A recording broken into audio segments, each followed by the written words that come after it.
ഇത്തരം അധമന്മാരെ തങ്ങൾ ഉയർത്തിപ്പിടിക്കുന്ന ചിന്തകൾക്ക് അലങ്കാരമായി കൊണ്ടു നടക്കുന്ന ന്യൂനപക്ഷം വരുന്ന അപൂർവങ്ങളിൽ അപൂർവമായിട്ടുള്ള ചില ജന്മങ്ങൾ നമ്മുടെ നാട്ടിലുണ്ട്. അവർക്ക് പല വിധത്തിൽ പല രൂപങ്ങളുണ്ട് എന്നുള്ളതാണ് നമ്മുടെ ഒരു ദൗർഭാഗ്യം എന്ന് പറയുന്നത്.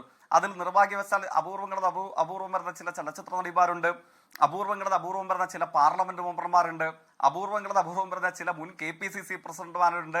ഇപ്പോൾ അതിനേക്കാളൊക്കെ അവർക്ക് ആശ്രയിക്കാൻ കഴിയുന്ന ഒരു പുതിയ അധമ ന്യായീകരണ സിദ്ധാന്തവുമായിട്ട് ഈ മാന്യനും എത്തിയിരിക്കുന്നു. എനിക്ക് വസ്തുതാപരമായി ഈ ചർച്ചയിൽ നിന്ന് ഇറങ്ങിപ്പോണെന്നാണ് ഇദ്ദേഹത്തിന്റെ ന്യായവാദങ്ങൾ കേട്ടിരിക്കുമ്പോൾ തോന്നുന്നത്. കേട്ടാൽ അറപ്പുളവാക്കുന്ന മാന്യമായ ഭാഷകൾ കൊണ്ട് സംവദിക്കാൻ കഴിയാത്ത അത്ര കാര്യങ്ങളാണ് അദ്ദേഹം വിളിച്ചു പറയുന്നത്.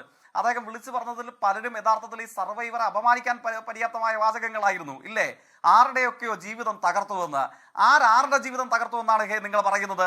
നമ്മുടെ നാട്ടിൽ നിങ്ങൾ അടങ്ങുന്ന ഈ കണ്ട പുരുഷ കേസര PR ടീമിന്റെ മുഴുവൻ തെറിയും ഭർസനങ്ങളും ഒക്കെ ഏറ്റുവാങ്ങിയിട്ടും നിങ്ങളുടെ ചൊൽപ്പടിക്ക് നിൽക്കാതെ നിങ്ങളുടെ ഭീഷണി ഉണ്ടെങ്കിൽ ആ ഭീഷണി നാലായി മടക്കി ഇട്ടിരിക്കുന്ന കറുത്ത കോട്ടിന്റെ പോക്കറ്റിനുള്ളിൽ തിരികെക്കോ എന്ന് വെച്ച് പറഞ്ഞിട്ട് ആ പെൺകുട്ടിയും കുടുംബാംഗങ്ങളും മുഖ്യമന്ത്രിയെ കണ്ട് പരാതി കൊടുത്തപ്പോൾ പറയുകയാണ്, ആ പരാതിക്കാരിയെ വീണ്ടും ആക്ഷേപിക്കാൻ ശ്രമിക്കുകയാണ്, അവരെ ഭീഷണിപ്പെടുത്താൻ ശ്രമിക്കുകയാണ്, അവരെ കുടുംബം തകർക്കുന്ന ആളെന്ന് പറഞ്ഞ് ഇല്ലാതാക്കാൻ വേണ്ടി ശ്രമിക്കുകയാണ്.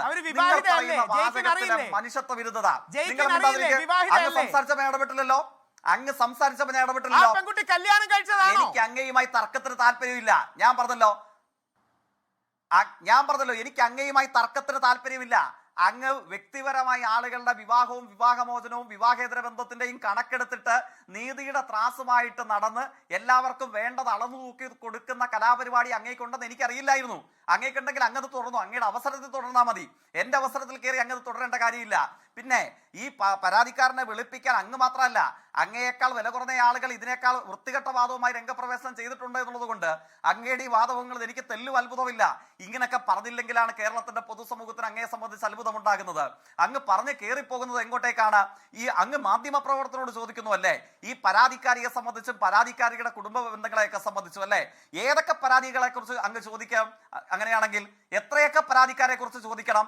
ഏതൊക്കെ മാധ്യമ സ്ഥാപനങ്ങളുടെ പരാതിക്കാരെ കുറിച്ച് ചോദിക്കണം? രാഷ്ട്രീയ പ്രവർത്തനത്തിൽ ഏതൊക്കെ മുൻ പാർലമെന്റ് മെമ്പർമാരുടെ പരാതികളെ കുറിച്ച് അങ്ങ് ചോദിക്കണം?